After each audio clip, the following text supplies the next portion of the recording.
ಮಾಡಿದಂಥ ಹೆಣ್ಮಗಳು ಇವತ್ತು ರೈಟ್ ವಿಂಗ್ದವ್ರು ಒಂದು ಬೇರೆ ತೊಗೊಳ್ಬೋದು. ಬಟ್ ಅವ್ರು ನಿಜವಾಗಿ ಹೋರಾಟ ಮಾಡಿ ಇಸ್ಲಾಂ ಧರ್ಮದಲ್ಲೂ ಸಮಾನತೆ ತರಲಿಕ್ಕೆ ಸಾಧ್ಯದ. ಮತ್ತು ಈ ಮೊಹಮ್ಮದ್ ಪೈಗಂಬರ್ ರಚಿತವಾದಂಥ ಖುರಾನದಲ್ಲೂ ಸಹಿತ ಎಲ್ಲಿಯೂ ಅಸಮಾನತೆ ಇಲ್ಲ ಅನ್ನೋಂಥ ಮಾತನ್ನು ಎತ್ತಿ ತೋರಿಸುವಂಥ ಕೆಲಸವನ್ನು ಮಾಡಿದ್ದಾರೆ.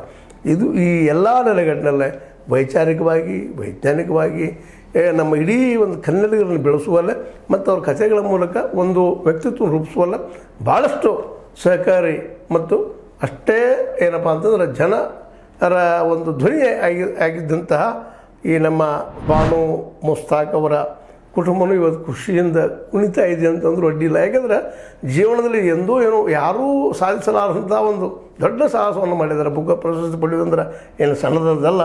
ಅಮೌಂಟ್ ಎಷ್ಟು ಇರ್ಬೋದು, ಅದು 50 ಲಕ್ಷ 20 ಲಕ್ಷ ಎಷ್ಟು ಇಲ್ಲ ಪ್ರಶಸ್ತಿ.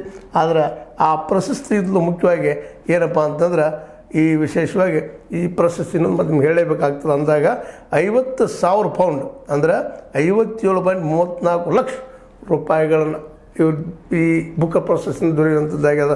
ಇದು ಅಮೌಂಟ್ ದೊಡ್ಡದಲ್ಲ, ಆ ಬುಕ್ಕರ್ ಪ್ರಶಸ್ತಿಗೆ ಇರುತ್ತಿರುವಂಥ ಮೌಲ್ಯದಲ್ಲ, ಅದನ್ನು ಕೌಂಟ್ ಮಾಡಲಿಕ್ಕೆ ಸಾಧ್ಯ ಇಲ್ಲ.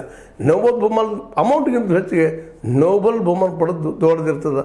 ಈ ದಿಸೆಯಲ್ಲಿ ಈ ಬುಕ್ಕರ್ ಪ್ರಶಸ್ತಿ ಸಿಕ್ಕಿದ್ದು ನಮ್ಮ ಕನ್ನಡಿಗರಲ್ಲಿ ಹೆಮ್ಮೆ ಪಡುವಂಥ ವಿಷಯ. ಆ ದಿಶೆಯಲ್ಲಿ ನಾವೆಲ್ಲರೂ ಧನ್ಯವಾದ ಹೇಳಬೇಕಾಗಿದೆ. ಜೊತೆಗೆ ಅನುವಾದಕಿಯವರಿಗೂ ಸಹಿತ ನಾವು ಈ ಸಂದರ್ಭದಲ್ಲಿ ಹೇಳಬೇಕಾಗ್ತದೆ. ದೀಪಾ ಬಾಸ್ತಿ ಎನ್ನುವಂಥವರು ಭಾಳ ಒಳ್ಳೆಯ ಕೆಲಸವನ್ನು ಮಾಡಿದ್ದಾರೆ.